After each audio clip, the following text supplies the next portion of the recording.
আসসালামু আলাইকুম। WhatsApp marketing করার জন্য কিছু রুলস আপনাকে অবশ্যই ফলো করতে হবে, আদারওয়াইজ দেখা যাবে নাম্বার ব্যান হয়ে যেতে পারে।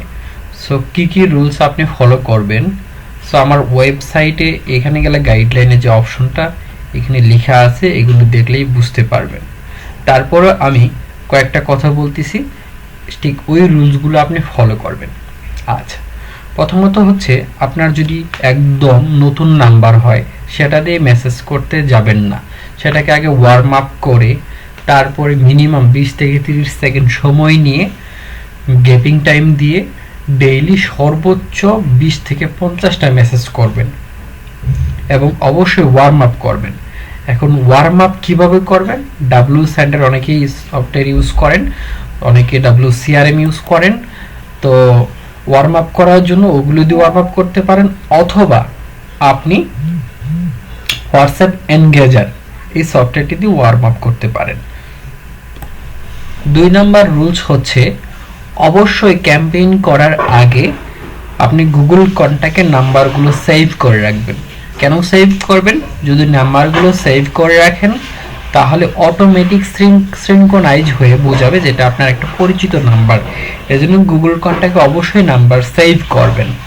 3 নাম্বার কথা হচ্ছে আপনি অবশ্যই নাম্বার ফিল্টার করবেন।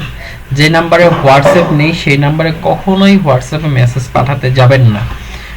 এবং আপনার গ্যাপিং টাইমটা অবশ্যই লক্ষ্য করবেন, যত গ্যাপিং টাইম আপনি বাড়িয়ে দিবেন তত আপনি সেফ থাকবেন।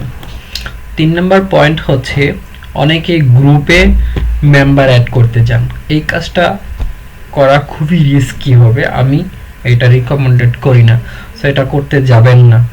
4 নাম্বার পয়েন্ট হচ্ছে আপনি যখন ক্যাম্পেইন করবেন সর্বোচ্চ একবারে 200টা মেসেজ পাঠাইতে যাবেন, তারপরে আপনি 1 ঘন্টা রেস্ট নিয়ে আবার 200 বা 300 মেসেজ পাঠাবেন। এভাবে ডেইলি একটা পুরাতন নাম্বার থেকে 500-র উপরে লোড নেবেন না, এটা আমার রিকমেন্ডেড।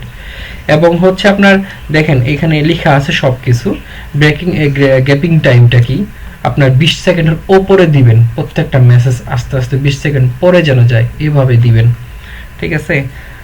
এবং আপনি যদি এটা করতে পারেন যে আপনার নাম্বার ভিতরে দেখা যায় 100টা নাম্বারের ভিতরে একটা পরিচিত নাম্বারে অ্যাড করে দিয়ে যখন মেসেজ দিবেন তখন কি হয়, আপনি ওইখান থেকে যখন একটা ফিডব্যাক মেসেজ না পান আপনি নিজে থেকে একটা তখন ফিডব্যাক মেসেজ দিতে পারবেন আপনার ফোনে মেসেজ আসলে, সেই কাজটা করতে পারেন।